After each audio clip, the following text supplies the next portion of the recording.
Oi pessoal, tudo bem?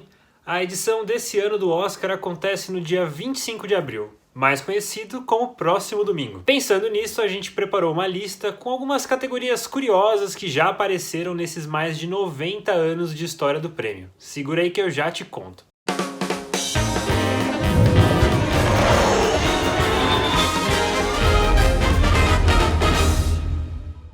A primeira edição do Oscar aconteceu em 1929 e foi bem mais modesta do que as cerimônias mais recentes. Ela rolou num salão do Hotel Roosevelt, que é o mais antigo em atividade lá em Los Angeles, e contou com 270 convidados. E olha que doido, cada um teve que pagar $5 para entrar, o que equivale a R$440 hoje em dia. O mestre de cerimônias foi o ator Douglas Fairbanks, que também era o presidente da Academia de Artes e Ciências Cinematográficas, a AMPAS. Ela foi fundada 2 anos antes, em 1927, e é responsável até hoje pela entrega do Oscar. Foi o Fairbanks que entregou todas as 15 estatuetas daquele ano.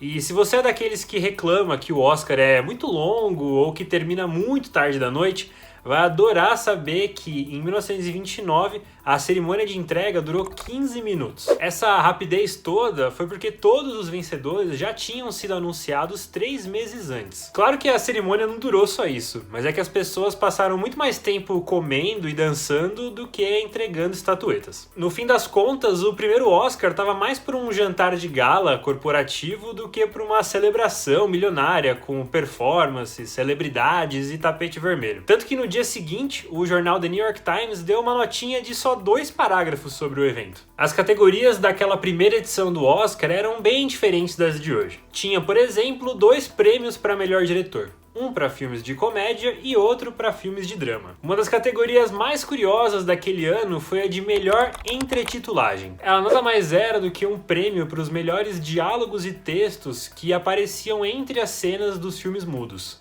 Tipo isso aqui. O primeiro vencedor desse prêmio foi o Joseph Farnham, roteirista e um dos fundadores da AMPAS. E ele não ganhou por um filme específico, mas sim pelo conjunto da obra e para suas contribuições nessa área. Legal, né? Só que o Joseph foi o primeiro e único vencedor dessa categoria, já que ela foi descontinuada no ano seguinte. Acontece que o cinema mudo já estava com os dias contados. Os filmes falados, também chamados de talkies, já estavam em ascensão na indústria. Inclusive rolou um prêmio especial nesse Oscar para O Cantor de Jazz, que é considerado o primeiro longa-metragem com falas e cantos sincronizados. O prêmio foi dado justamente pelo pioneirismo e por ter revolucionado o cinema. O Oscar de melhor entretitulagem teve vida curta, e o pior é que o seu dono também não teve muito tempo para aproveitar esse feito. O Joseph Farnham morreu em 1931, só 2 anos depois do Oscar, aos 46 anos e vítima de ataque cardíaco. Ele foi o primeiro vencedor de um Oscar a bater as botas. Outra categoria do primeiro Oscar e que durou pouco foi a de melhor engenharia de efeitos, que nada mais é do que o avô da atual categoria de melhores efeitos visuais. Naquele ano, o vencedor foi Asas, que conta a história de 2 pilotos da Primeira Guerra Mundial que acabam se apaixonando pela mesma mulher. Asas também levou o primeiro Oscar de melhor filme da história. Tá, mas se existe prêmio de efeitos visuais hoje em dia, por que essa categoria tá nessa lista? O problema foi que lá atrás muita gente torceu o nariz para um prêmio técnico como esse. A galera não botava muita fé no uso da tecnologia no cinema. Bom, mas como vocês devem estar imaginando, o tempo provou justamente o contrário. A categoria voltou para o Oscar em 1938, sob o nome de Efeitos Especiais. O nome atual, Efeitos Visuais, passou a ser usado a partir de 63. Avançando um pouco no tempo, a gente tem a categoria de melhor diretor assistente, que foi entregue em 5 edições do Oscar, de 1934 a 1938. E se você não tá ligado o que faz um assistente de direção, esse é um dos cargos mais importantes dentro de um set de filmagem. Bom, como o nome já diz, ele é o braço direito do diretor, responsável por organizar e coordenar as gravações. Basicamente, ele é o cara que garante que o cronograma das filmagens vai ser cumprido, além de fazer o meio de campo entre as várias equipes de uma produção. É um trabalho tão complexo e essencial que é bem comum que exista um primeiro, um segundo e um terceiro assistente de direção. Lá em 1934, 18 assistentes de direção foram indicados ao Oscar. E olha que legal, 7 deles venceram de uma uma vez só. O mais interessante foi que os vencedores não ganharam por um trabalho específico, mas sim pelo conjunto da obra nos seus respectivos estúdios. Warner, MGM, Paramount e por aí vai. Beleza, mas o que será que rolou para essa categoria ter sumido? Com o tempo, o Oscar foi ganhando mais e mais atenção da mídia e das pessoas. Nos anos 30, por exemplo, ele já era transmitido ao vivo pelo rádio. Com isso, a cerimônia foi ficando com menos cara de jantar de confraternização e mais com cara de uma competição de fato. Foi aí que uma galera começou a achar que o assistente de direção era um cargo mais burocrático e técnico do que artístico e criativo. Meio como aquele trabalho duro e complicado, mas que alguém tem que fazer no fim do dia. E aí, como já existiam os prêmios para melhor direção e melhor filme, que é entregue para os produtores, o assistente de direção acabou sendo jogado para escanteio. Mas vira e mexe surge uma galera querendo que essa categoria volte pro Oscar. Você concorda com isso? O que você acha? Manda aí nos comentários. A próxima categoria da nossa lista é a de melhor coreografia, que rolou entre 1936 a 1938. Com a chegada dos filmes falados, os musicais logo se tornaram um gênero forte em Hollywood. Afinal, apresentações teatrais, como as da Broadway, já eram comuns nos Estados Unidos desde o século XIX. No cinema, a coisa não ia ser diferente. Foi por isso que a academia decidiu que era preciso premiar os responsáveis pelas coreografias desse tipo de filme. O primeiro vencedor foi um filme chamado Melodia da Broadway de 1936. Bom, qual que foi o problema aqui? Naquele ano foi criado o Sindicato dos Diretores, e eles não gostaram nada do nome da categoria em inglês, que era Dance Direction, ou direção de dança. Para a galera do sindicato, os coreógrafos não eram diretores de fato e não mereciam receber aquela alcunha. Enfim, foi lobby pra cá, implicância pra lá e no fim a academia cedeu às pressões dos diretores. Os musicais continuaram firmes e fortes, mas a categoria só durou 3 aninhos. Outra categoria que vale a gente falar aqui é a de melhor curta-metragem. Bom, hoje a gente tem 2 prêmios para esse formato de filme. Melhor curta animado e melhor curta live action. Lá nos primeiros anos do Oscar, essa divisão era um pouco mais complexa. Tanto os curtas animados quanto os live action são premiados desde o Oscar de 1932. Até aí, beleza. As coisas mudaram a partir de 1936, quando a academia decidiu que os curtas feitos por atores de carne e osso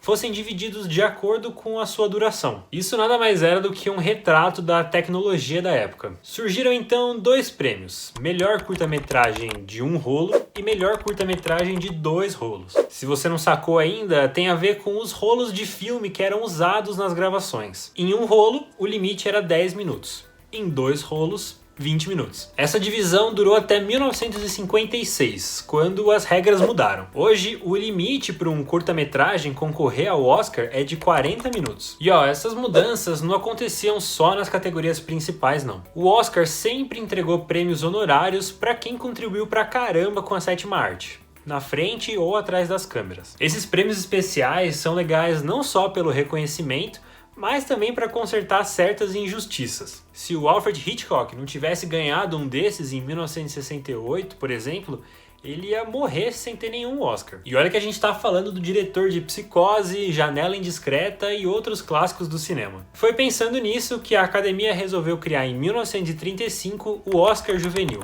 um prêmio honorário entregue justamente para atores mirins. A justificativa era que as crianças, por mais talentosas que fossem, acabavam levando a pior na hora de disputar as categorias principais com os adultos. E aí criaram um prêmio só para elas. A primeira a vencer foi a Shirley Temple, pelo filme Olhos Encantadores de 1934.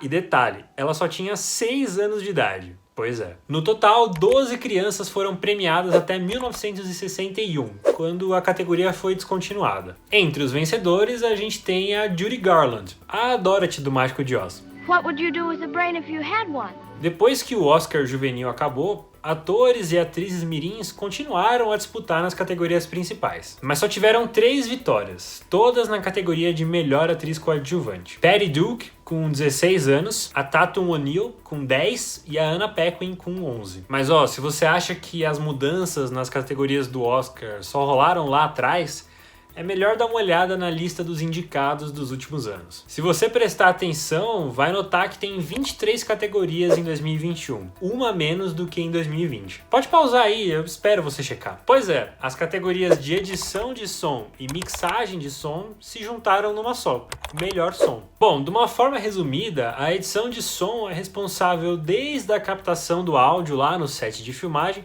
até os efeitos sonoros que vão ser colocados na pós-produção. Pode ser o barulhinho do molho de chaves até as explosões dos filmes do Michael Bay.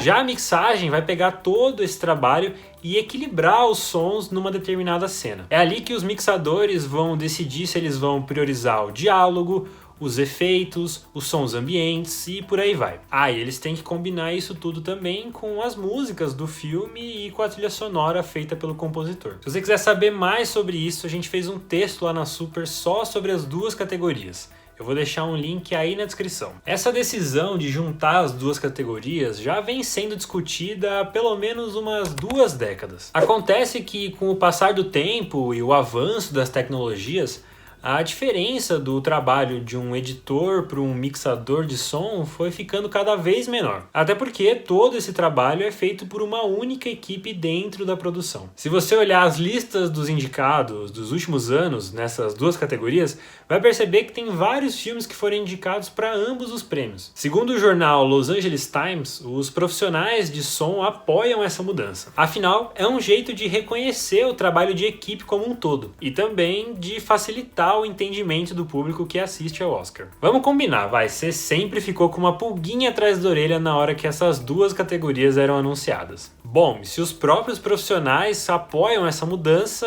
quem somos nós, leigos, para questionar, né? Se você tem alguma outra dúvida sobre cinema, Oscar ou cultura em geral, manda aí pra gente nos comentários. Não deixa de seguir a Super nas redes sociais e também dá uma olhada no nosso site para você ver os outros conteúdos que a gente fez sobre a premiação. Valeu, até a próxima e fique em casa.